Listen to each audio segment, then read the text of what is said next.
Hey there, I'm estate planning attorney Paul Rabelais, and in this video I'm going to dig deep into how a married person with adult and responsible children should designate their beneficiaries on their traditional IRA or 401k. So prior to the year 2020, the great news for IRA owners was that income taxes could be deferred for decades after the death of the IRA owner due to the stretch IRA rules, which permitted children and grandchildren who were beneficiaries of an IRA to have a life expectancy payout. Now, the life expectancy payout is, for the most part, history, replaced with a 10-year post-death payout period for most retirement accounts. The reason all of this is important is because the retirement account is often the largest asset by value that a person owns. And someone's will or revocable living trust does not control where an IRA or retirement account goes when the IRA owner passes away, unless the IRA owner's estate or revocable living trust is designated as the beneficiary of the account. And there are big concerns when that is the case. But under any one standard, the rules are complicated. In this and in upcoming videos, I'm going to address how various scenarios should be handled from the standpoint of designating beneficiaries of a retirement account. Those scenarios will include the traditional scenario, like me and my wife Amy and our 5 adult children, which is the scenario this video addresses. But I'll also be addressing other scenarios in other videos, like the second marriage scenario, the old couple scenario, the minor children scenario, the child or children who can't handle money scenario, and much more. But in this video, I'm going to focus on the income and estate tax consequences of a married couple who only have children of that one marriage.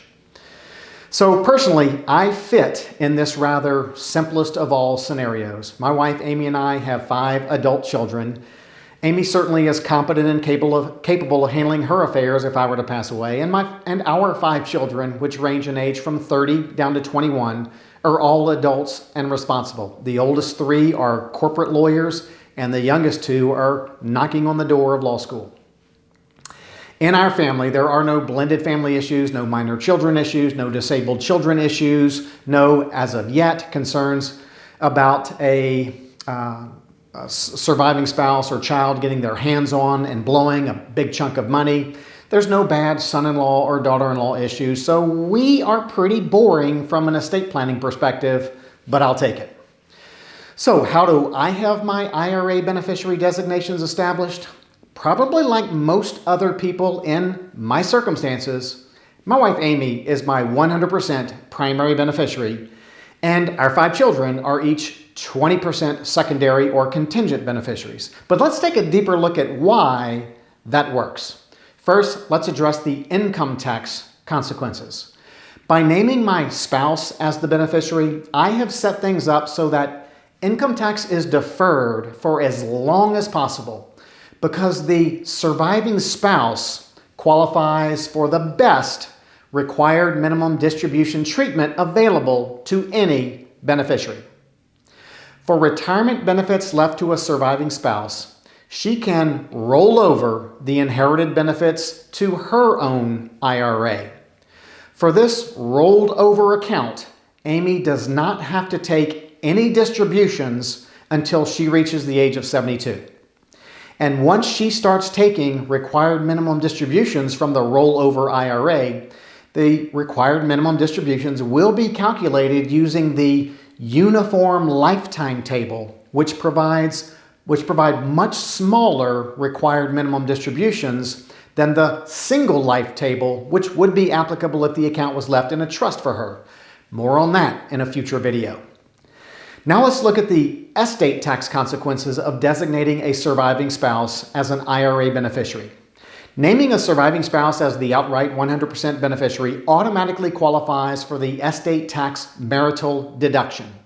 So my IRA or IRAs will not be counted as part of my net estate for purposes of the 40% estate tax, but they will be lumped into Amy's estate for estate tax purposes when she later passes away.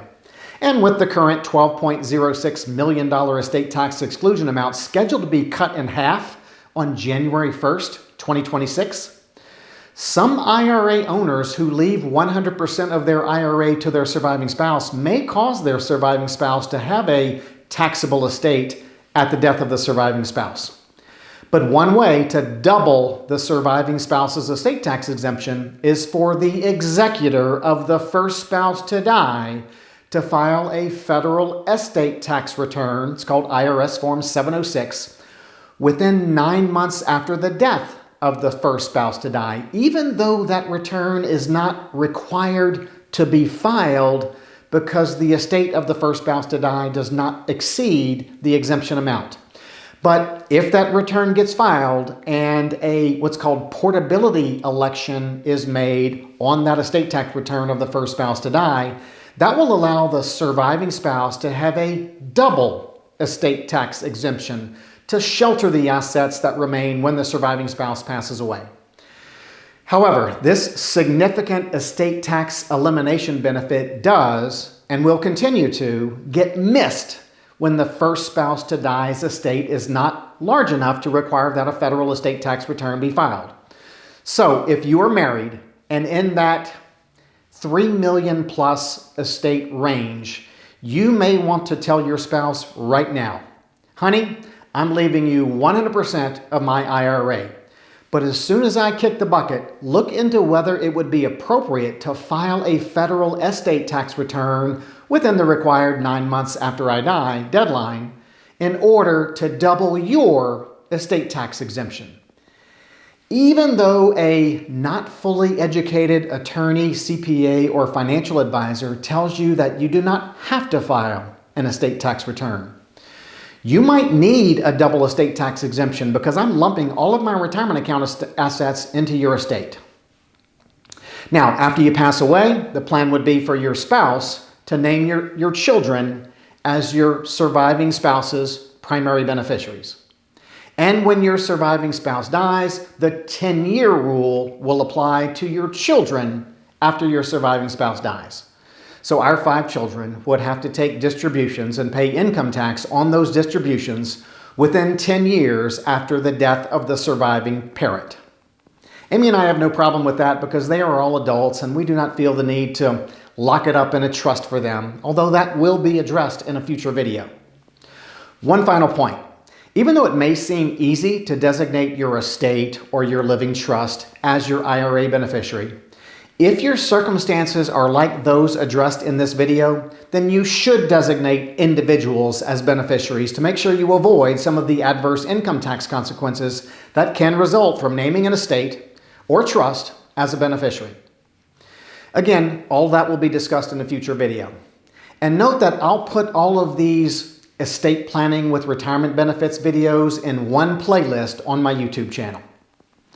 Okay, so this was the easy one. Future videos will address more complicated issues surrounding estate planning for retirement benefits. I look forward to the challenge of providing more educational content surrounding this relatively new but complex set of rules. Feel free to pose your questions in the comments below. Those comments may form the basis of future videos. Have a great day.